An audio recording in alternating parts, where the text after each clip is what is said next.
Good morning and welcome to this episode of Close Looking. My name is Meaghan Monaghan and I'm a painting conservator at the Art Gallery of Ontario.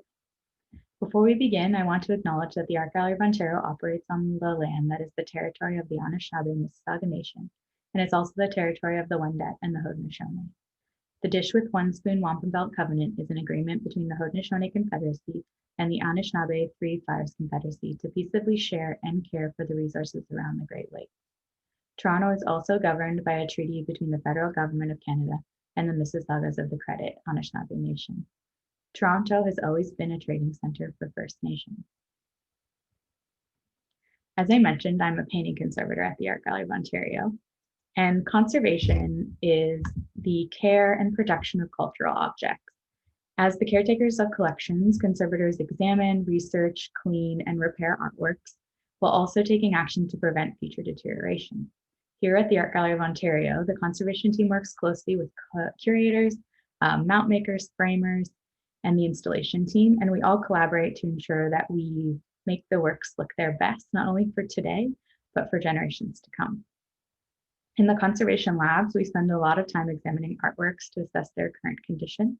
So here you see me looking under the microscope, assessing a painting. Microscopes are one tool that conservators use to improve our understanding of how artworks were made, to identify any damages or deterioration, and to carry out precise conservation treatment. I am so fortunate to have the opportunity to spend time examining paintings closely in the AGO collection, and I wanted to share that experience with you. So today we're going to closely look at 4 paintings from the AGO's Indigenous and Canadian Collection under the microscope together. So the first painting we're going to look at is by Helen, Galloway, McNichol, and it's Communion Service from 1907. McNichol was one of the first Canadian women to achieve professional success as an artist in Canada. She studied in England and embraced the Impressionist style, and she's known for bringing Impressionism to Canada at a time when it was relatively unknown. This painting is currently on view in Fudger Rotunda, so if you want to have a close look in person, you can come down to the AGO and have a look at this painting. So if we focus in on this bottom left corner, as I mentioned, Helen McNichol is working in the Impressionist style. And when we're examining the condition of a painting for exhibition, it's also a great opportunity to record observations about artists' technique. So Impressionism is defined by broad, quick brushstrokes that are simulating natural reflected light. So you can definitely see that here. You can see the brushwork, lots of texture, thick paint, very minimal blending. You can see each brushstroke the artist placed quickly on the canvas. And so we're going to zoom in closer. We're going to look at 2 photomicrographs, which are photos I took under the microscope. We're going to look at this hat here, and then we're going to look at this hat down in this corner. So here's the first photomicrograph. Just give you a second to have a close look. And when we look closely like this, we can start to think about how the painting was made. So how was the paint applied? Was it applied by palette knife, by brush? Did the artist apply it with their fingers? How was the paint applied? So here we can assume that it was applied by brush. There's brush strokes visible. And so in this case, we know the paint was applied by brush. Also, we can think about what was the artist's palette? What colors are present? And even though this painting looks like it has a relatively minimal palette, when you get close up, you can see there's actually a large number of colors incorporated into the work. We've got bright red and blue and ochre and orange all together in a very small area on this hat. And the other thing we can see here is in the top right, so let me show you here, these little bumps that we see all along. This is actually the weave of the canvas showing through the preparation and the paint layers. So McNichol used a very coarse canvas, and she probably did that on purpose to give more texture to her painting. We also want to look at conditions. So you see this little paper arrow here. This is something that I placed to draw attention to this area that I was concerned about. So there are cracks throughout the paint surface here, but this one is casting a shadow, which means that it's slightly lifted. And so this is an area we want to address before the painting goes on exhibition. And when I say that, I mean we want to stabilize it by, we apply an adhesive into the crack with a very small brush under the microscope. And then with a little bit of heat and pressure, we put the paint back into place so that it's stable again. So let's look at the next photomicrograph. This one is of the purple hat. And here we can start to look at how the paint was applied also, but we can think about, was it applied in wet, or was it dry before subsequent layers were added? And here we can see a good example of wet and wet. So this light purple was laid in at a time when this gray and blue was still wet, and it's dragged that paint through with it. We can also think about what order the paint was laid down. And so sometimes that's important information to know. So for example, in this case, we can see that this dark paint stroke goes over this purple paint stroke by just looking closely at where the edges overlap. So that kind of information can be drawn out if needed. From a condition perspective, again, here we've got quite a lot of deep cracking, but it's mostly stable, except where I've got this arrow pointed is this small loss, and this area is ever so slightly lifted. So we want to stabilize that area, as I mentioned, the same way we did the previous. Let's have a look at the next painting. So the next painting we're going to look at is by George Theodore Berthon. It's the Three Robinson Sisters from 1845. And these three sisters were the daughters of one of Toronto's mayors. He became the mayor about 10 years after this portrait was done. This painting was most recently on view in the McLean Center. You might have seen it if you had had a chance to come to the AGO recently. And I examined it in preparation for exhibition. So if we zoom in, I love looking at eyes under the microscope. I just like to think about how an artist created this shape. What brush strokes did he use? Where did he put the highlight? What colors did he use to accomplish a realistic looking eye? It's a really interesting area to focus in on. And if we think about this detail compared to the McNichol, it's interesting to think about technique again. So here we can barely see brush strokes. There's a little bit of evidence of the brush stroke in this eyelash, and we've got these sort of higher impastos, but overall it's very blended together. So oil paint dries very slowly, which gives artists an opportunity to blend thin layers into each other to get a very smooth, soft look. And so that's very different than the technique that McNichol was using. The other thing we can see here is that it's a very smooth surface. So unlike in the McNichol where you had a very textured surface, here the canvas is quite fine in its weave and it has a smooth preparation layer. So we don't have these bumps that we saw in the McNichol work. From a condition point of view, there's lots of fine cracks here that you can see, but they're all very stable and flat.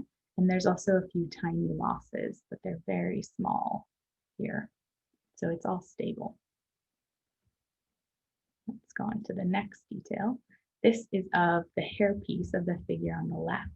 And this is another area I really like to look at under the microscope, because when you zoom in, it becomes more abstract and you can really see each individual brushstroke and color that the artist selected to create this shape, this hairpiece. So again, we can think about the artist's palette as we did with the McNichol, this bright orange, pinks, bright yellows, ochres. Think about what might have been on their palette. And just, yeah, have a great idea of their style of painting and the mastery of creating shape. Also here, there is a tiny loss in the bottom right corner here, but it's very stable, so we didn't have to worry about that spot. Next, I'm going to focus in on this lace shawl on the figure on the right. And I find creating something transparent and lacy like this would be so difficult. So I wanted to focus in on a detail. And you can really see how the artist used simple squiggles and coils of white and yellow and gray to create the illusion of a detailed pattern. And so again, just the artist's technique becomes very evident. What were the solutions they used to create what they wanted? And next, we're going to look at an area that had more condition issues. So we're going to zoom in under the arm of the figure on the left. And here we're slightly more zoomed in than the other microscope images. But here we've got these two areas where the cracks are actually lifted up from the surface. And this is an area of insecurity that we needed to address. So again, like I mentioned with the McNichol, we feed an adhesive in there and we use a little bit of heat and pressure to place the paint flakes back to where they should be, and so that it's nice and stable. The other thing we can see here are these little fibers, and that's actually really close up dust that's on the surface. So we also used a really soft brush to dust the surface of this painting before it went on view.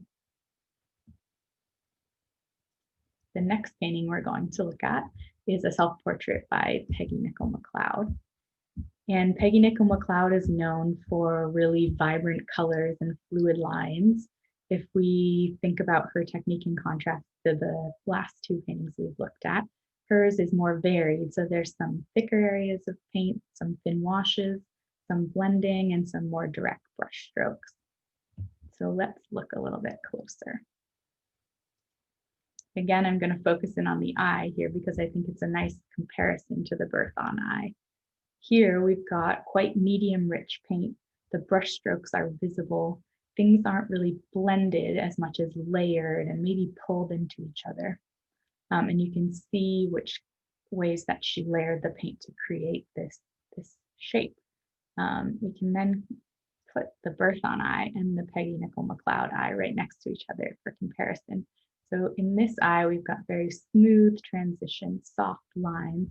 And in the McNichol MacLeod eye, we've got a more painterly style where you can really see the hand of the artist. But they're using some similar techniques. So these sort of impastoed highlights are very similar in a lot of ways. Next, if we focus in on the lips, we can think about the way that the paint was applied here as we did in the previous work. So she's got some cool shadows and warm highlights that she's using to establish the sort of top of the lip here. And we can see that when she painted the lips, this purple was applied when the red paint was still wet. So it was pulled in and dragged the red paint with it. So a wet and wet technique. And then you see this stroke here as she outlines the lips. So really you can see each stroke that the artist has made, which is really fascinating. As far as condition goes, this painting, instead of being on canvas, is on plywood panel. So it has a different kind of cracking. Here we've got these horizontal crack lines. You can see them all the way through. And so if we zoom in with the photomicrograph, we can see those more clearly here. So what's happening is on the plywood panel, there's grain in the wood. And as the wood expands and contracts, that grain sometimes starts to separate slightly. And along with it, the paint above it starts to separate and it forms a crack. So here, luckily, along these cracks, the paint looks very stable. It's not lifted, it's not flaking, but we always want to keep a really close eye on areas like this. We also want to make sure that this painting is in a very stable environment so we can prevent those expansion and contraction cycles and prevent further cracking from forming. Another thing we can notice here is how smooth the surface is when the painting's on a wood panel like this. So in comparison to the McNichol, which had this very textured surface, this is a very smooth support that she selected. So artists are selecting different materials to get different effects. And the final painting we're going to look at is by Nakamura, and it's Landscape from 1963. And Nakamura was a painter who really embraced a sort of analytical and mathematical approach to painting. He was very systematic. He believed there were patterns in nature that he could follow in his paintings. So if we zoom in here, we can see that he is also using a very coarse canvas. And we see all these little lumps, that's the canvas weave showing through. And actually here the white is the exposed white preparation layer. So he purposefully left certain parts of that preparation layer visible to create the pattern. So it's the underlayer is part of the pattern. We can also see here that compared to the other paintings the McNichol and the Peggy Nicole McLeod, we have a much drier, matter paint. So not as medium rich. He's applying it maybe with not as much paint on the brush. So you've got this sort of dragging, dry brush technique. If we zoom in, another thing that's really interesting to look at under the microscope is always artist signatures, because they all do it slightly differently. And usually it's painted on top or written on top. But in this case, Nakamura has actually scratched his name with a sharp implement into the paint layer. The other thing that's interesting when we're looking this close up is that we can see it's quite a limited palette, the painting, and we can sort of see the whole extent of the palette here. We've got these deeper blue greens that move into sort of yellower greens here. And we can also see the small brush strokes that he's layering to create these transitions of color. So even though the approach is very analytical, the brushwork in the hand of the artist is still evident when you get close up. In large modern paintings like this, we have to keep a very close eye on the surface because they're very prone to damage. And the reason is that they usually don't have a varnish layer and they're typically not glazed while they're on view, so their surfaces are exposed. So here we actually see a scratch in the paint. So something sharp has pressed against the paint and it's caused this indent and cracking all along. And so often damage like this is much more difficult to repair. So we try to be very careful with paintings like this. And the next one, you can really see that technique and this sort of, he's really using the undercolor, the white, to help create the pattern of his work. So he's using a dry brush and the paint is actually just catching the high points of the canvas.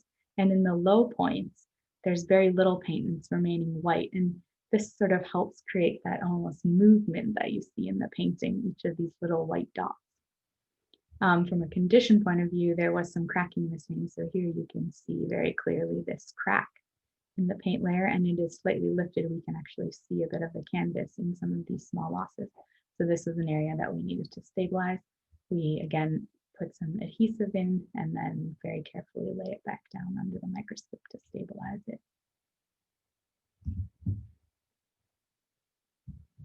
And so that is our 4 paintings. I hope you enjoyed looking closely at them with me.